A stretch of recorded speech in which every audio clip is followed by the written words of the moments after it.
Today we will discuss about operational amplifier in the subject of measurements and instrumentation. I am Dr. Ilam Purnan, Professor Electrical and Electronics Engineering. Our institute is Bharat Institute of Science and Technology. An operational amplifier is a multi-stage, direct coupled, high gain negative feedback amplifier which has one or more differential amplifier and it is having a level translator at the output stage. A voltage shunt feedback is provided in an op amp to obtain a stabilized voltage gain. The main use of op amp is to amplify AC and DC input signals, and it is widely used in the mathematical operations such as addition, subtraction, multiplication, differentiation, and integration. These op amps have various application of amplifications in AC and DC signals, as well as they are used in active filters, oscillators, comparators, voltage regulators, instrumentation, and control system. They are also used in pulse generators, square wave generators, and many more electronic circuits. The simple block diagram of operation amplifier is as shown. You can note here it has a non-inverting input and an inverting input. We will discuss in detail what is this non-inverting and inverting input later. Now we will discuss about various stages inside the operation amplifier. The first stage, that is the input stage, consists of a balanced differential amplifier. The intermediary stage is also a differential amplifier, but it may be unbalanced. The next stage is level shifting stage, which consists of emitter follower using a constant current source. The output stage is a complementary push-pull amplifier. The operational amplifier also has the bias input, which is noted as the positive VCC and negative VW. It has an output which is actually an amplified signal, can be utilized for various purposes as we discussed before. The operational amplifier with a differential amplifier stage which operates in a differential mode, they have inputs with positive sign denoting a non-inverting input and negative sign which indicates inverting input. The positive sign is actually used in various applications where we need to obtain the signal without any phase shift, whereas the negative side is used for obtaining an output which can be with phase shift, but both has certain application which we will discuss further. The non-inverting input can be either AC or a DC. The differential amplifier used here to produce similar polarity signal as the output. That is what we discussed as a non-shift signal. Whereas inverting input signal can take either AC or DC input, which act as a differential amplifier, but it will produce 180-degree phase shift. Inverting and non-inverting input are provided to the input stage, which is a dual input balanced output differential amplifier. The voltage gain required for the amplifier is provided in the stage along with input resistance for an op amp. The output of the initial stage is given to the intermediary stage, which is driven by the output of the input stage. We have already discussed the intermediary stage. Next, this stage direct coupling is used, which makes the DC voltage at the output of the intermediate stage is kept above the ground potential. Therefore, the DC level at its output must be shifted down to 0 volt with respect to the ground. The symbol of operational amplifier in a simplified fashion is shown here. The inverting input is given via the negative symbol. Next, non-inverting input is given via the positive node. The output is taken via the voltage which is denoted here as V. We will discuss some of the important characteristics of the operational amplifier. The high input impedance is the mark of the operational amplifier. Ideally, it will be more than 100 kilo ohms. Next, the low output resistance less than even 100 ohms is the mark of operational amplifier. It amplifies the signals in a wide range of frequency right from DC, that is 0 Hz, to 1 megahertz. A low offset voltage as well as a low offset current is also an important characteristic of operational amplifier. The operational amplifier has an ideal gain of 2 lakh times, that is 2 into 10 power 5. Now we will discuss about the ideal op-amp characteristics. An ideal op-amp usually considered to have the following characteristics: infinite open loop gain. That means the gain is infinity. Even though the practical op-amp has certain limitation of gain, as we discussed about, it may be around 10 power 5 times. The ideal op-amp has infinite open loop gain. Similarly, the ideal op-amp has a infinite input resistance, that Rin. Rin here is infinity. They have a zero input current. That means the op-amp ideally does not consume any current. Zero input offset voltage. That is, we will not have any shift in the input voltage while the op-amp is operating. Infinite output voltage range. It can operate in wide voltage range. Infinite bandwidth with zero phase shift and infinite slew rate. The bandwidth indicates the range of frequency it can operate. Ideally, it should be infinity. Similarly, there should not be any phase shift during the operation. But these are all ideal characteristics, and the infinite slew rate is also an ideal characteristic. Zero output impedance is another important characteristic of op-amp. Zero noise and also infinite common mode rejection ratio. All the description we will discuss in the subsequent period. Similarly, it has one more important characteristic, that is infinite power supply rejection ratio. These ideas can be summarized by two golden rules. One is, in a closed loop, the output attempts to do whatever is necessary to make the voltage difference between the input zero. So there will not be any ideal difference between these two voltage input. Imagine if we are connecting this to ground, that means this node will also be behave as if it is grounded, that is virtual ground. The input draws no current. Op-amp does not consume any extra current.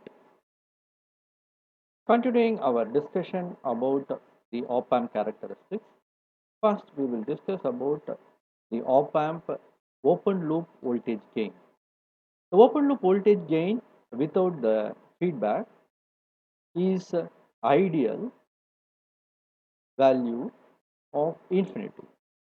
But the typical values of op amp voltage gain in the open loop may be ranging from 20,000 to 2 lakh depending upon the levels of the stages which we are using inside the op amp. The input voltage is defined as Vn. A is the open loop voltage gain. Then the output voltage is given by the equation V out is equal to A times Vn. The value of the typically used op amp having a specified range as given here, that is 20,000 to 2 lakh, but for an ideal op amp it is infinity. Input impedance is another important characteristic. It is defined as the ratio of input voltage to input current. The input impedance of ideal op amp is infinity. That is, there is no current flow in the input circuit. However, an ideal op amp has a certain current flowing in the input circuit, and the magnitude may be around picoamps to few milliamps. So there is some difference between the ideal op amp and the real op amp. A real op amp has some finite value, whereas the ideal op amp is having infinite open loop voltage gain as well as infinite input impedance. Next, the characteristics of output impedance. Ideally, the output impedance is defined by the ratio of output voltage to input current. It should be having an ideal value of 0. But the real op amp will have a range of 10 to 20 kilo ohms, but it will be less than some 100 kilo ohms. And an ideal op amp behaves like a perfect voltage source delivering current without any internal losses, but it cannot be possible in the real manufacturing arena. The internal resistance reduce the voltage available to the load. So the resistance of the op amp, ideally, even though it is considered as 0, there will be some amount of internal resistance because of the amplifier circuits we are using inside. Next, the bandwidth of the ideal op amp is infinity. That means it can take the input right from the DC to any highest AC frequency. That is the actual frequency response we can obtain using ideal op amp. But the real op amp will not be having that much high bandwidth. It will be having wide bandwidth. It can operate around 0 to 1 megahertz. Offset voltage is another important characteristic. Offset voltage of ideal op amp is 0, which means the output voltage will be 0 if the difference between the inverting and non-inverting terminal is 0. If both the terminals are grounded, output voltage will be 0. But real op amp will have some offset voltage depending upon the difference in the voltage. Another very important characteristic is common mode rejection ratio, that is CMRR. Common mode refers to the situation when same voltage is applied to both inverting and non-inverting amplifier. The common mode rejection refers to the ability of op amp to reject the noise from both input, that is both inverting and non-inverting input. We shall now compare the ideal and practical op amp. Ideal op amp has infinite voltage gain so that it can amplify the input signal of any amplitude. Whereas the practical op amp has its own limitation. Therefore, the output amplification will not be infinity, rather it will be in the range of 10 power 5 to 10 power 8. So it will not be able to amplify input signal smaller than 100 microvolt. So we should have some adequate strength in the input signal to be amplified. That is also taken care here. Similarly, the output amplification will be in the order of volts depending upon the input. If it is in microvolt or in millivolt, it can do that, but it should be greater than 100 microvolt. When we compare the input resistance, the op amp, which is ideal, is considered to have very high input resistance, that means infinite input resistance, which means any signal source can drive the op amp. There is no loading of op amp when it connected to the circuit, whereas the practical op amp will have certain amount of input resistance. Typically it will be high in the order of 10 power 6 to 10 power 12 ohms, that is right from 1 mega ohms to 1000 giga ohms. Uh, there are various op amps which are designed using the FET, or sometimes it may be designed using the transistor. Uh, in that case, the resistance will vary depending upon the type of the semiconductor devices it is using. So definitely those devices will be consuming certain amount of the current. Therefore, we cannot say that it will have an infinite input resistance. Next is it will have a zero output resistance. That means it can drive any number of devices which are connected to it. But practically it is not possible. So output resistance will be typically in the order of ohms, like 75 ohms for a standard op amp. So it has its own limit of how many devices which can be driven using the output of op amp. The next comparison is in terms of the zero output voltage when the input voltage is zero. Ideally, we are giving bias. In spite of it, it should give a zero, but it is not possible with the real op amp. There will be definitely a mismatch which may happen inside due to the semiconductor devices, especially transistors which are connected in the amplifier stage. So the input may be zero, but the output may not be zero. So the output voltage, in spite of input zero, will appear across the output terminal. The bandwidth of an op amp should be infinity. That means for any type of frequency, the op amp should operate. But that is only in possible in ideal case. In a real case, there is a limited bandwidth. It can, of course, operate with DC and to a certain frequency, say for example megahertz, it can operate. But definitely it will have a limitation in the highest possible frequency it can operate with. Similarly, the common mode rejection ratio is 0 for the ideal op amp, whereas CMRR will be around 90 dB. So if both the input and if both the input, that is inverting and non-inverting input, are shorted, that means both are receiving same amount of zero input, there will be certain amount of voltage which is possible. So CMRR is not zero, rather it will be around 90 dB. Most important characteristics of op amp is slew rate.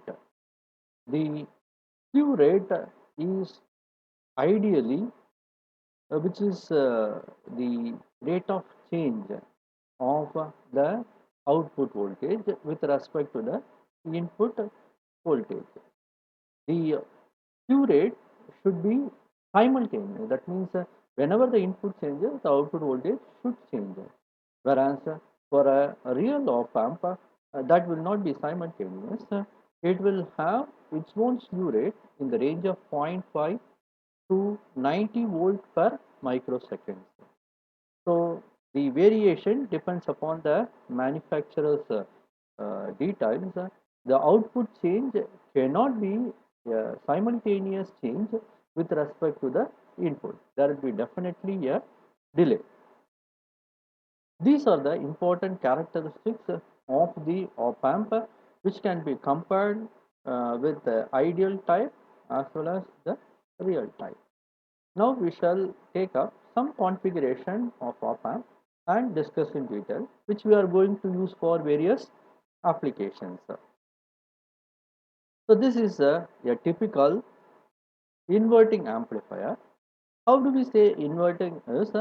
You can see here the V input is actually provided to the negative side of the op amp, which is the inverting input of the op amp, and your non-inverting input is given to the ground. Of course, we should understand one important point in any of the op amp connection, that both these nodes, we can take a V1 as the node voltage at non-inverting input and V2 as a node voltage at inverting input. For an ideal op amp, it's easier for the calculation. These V1 and V2 is state.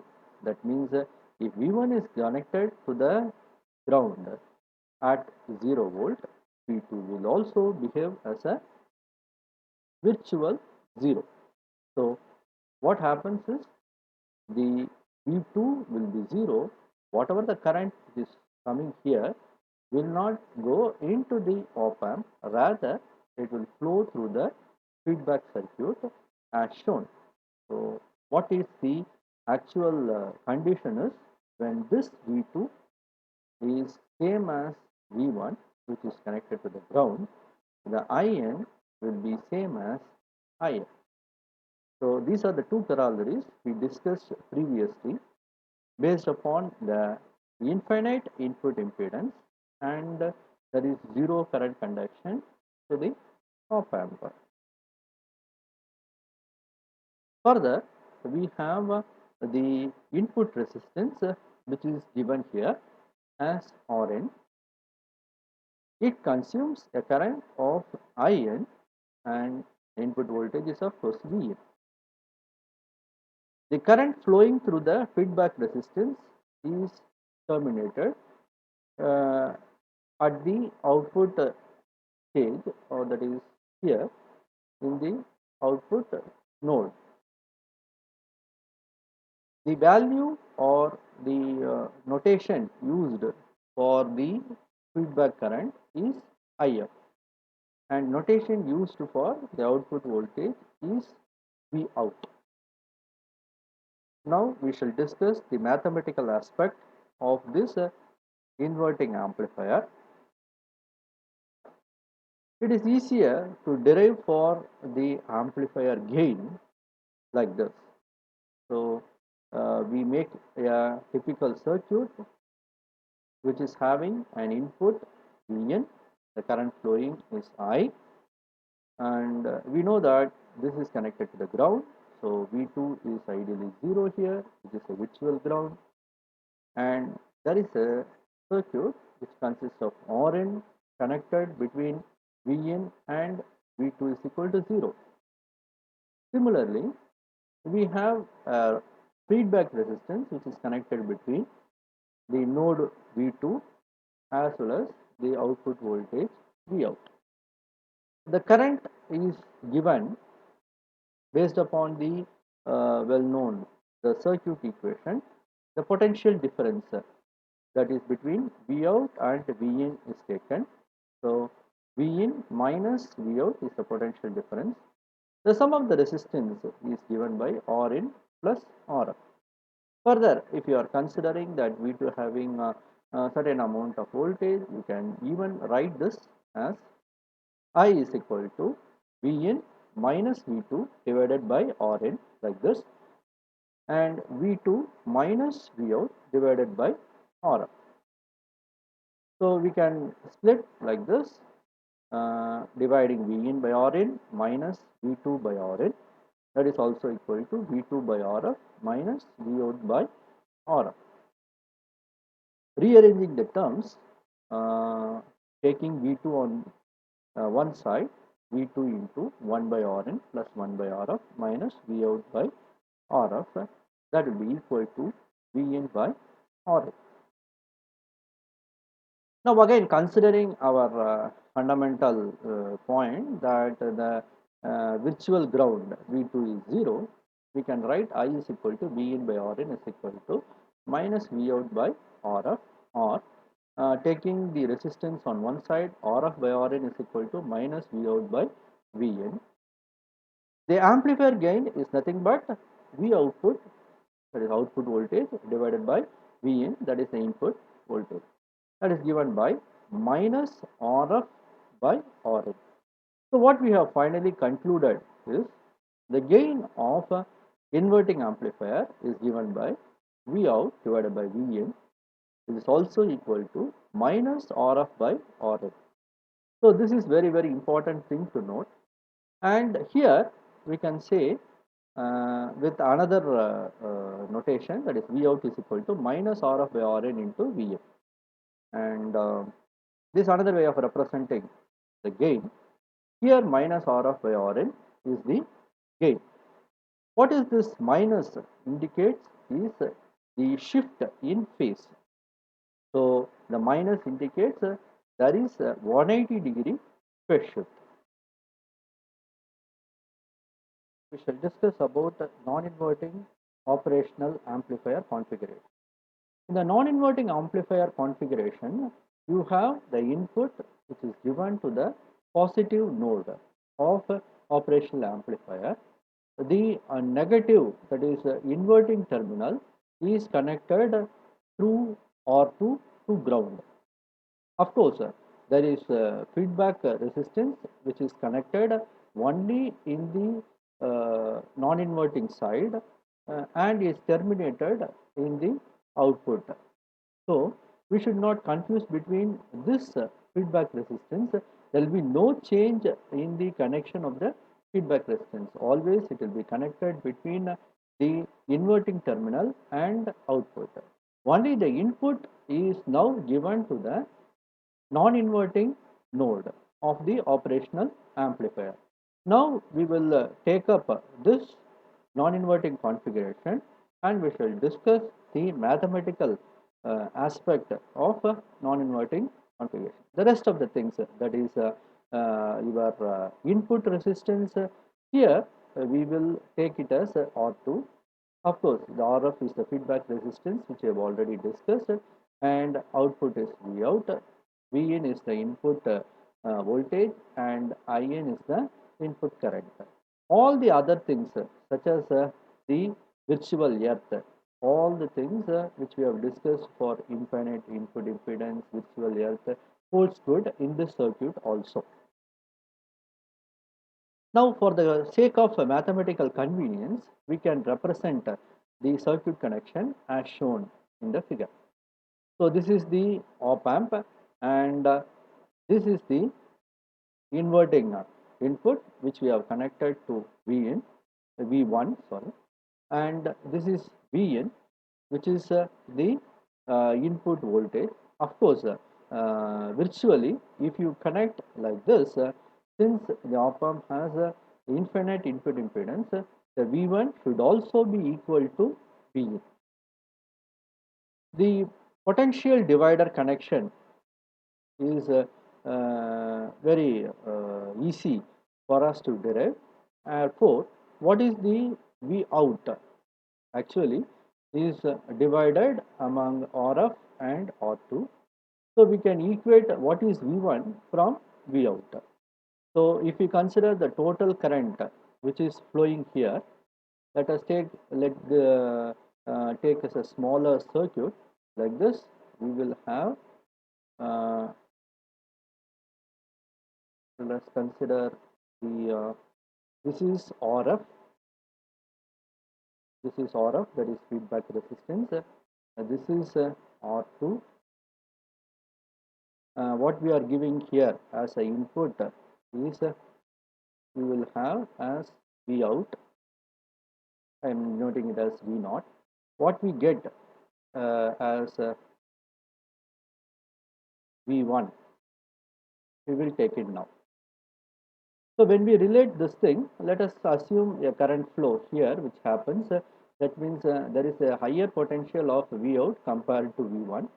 The current can be denoted using I is equal to V naught divided by RF plus R2. What we need to obtain is V1. What is V1 is given by this current I into R2. That means I can write this as V naught into R2 divided by RF plus R2. So that is what written here. So I can use this voltage division rule to calculate what is the V1 in terms of V out. So V1 is equal to R2 divided by R2 plus RF into V out. Assuming that V1 is same as your V in, further we can go out and take the division. So what is the V out by V in is actual gain of the non-inverting operational amplifier. So we have to reverse this also.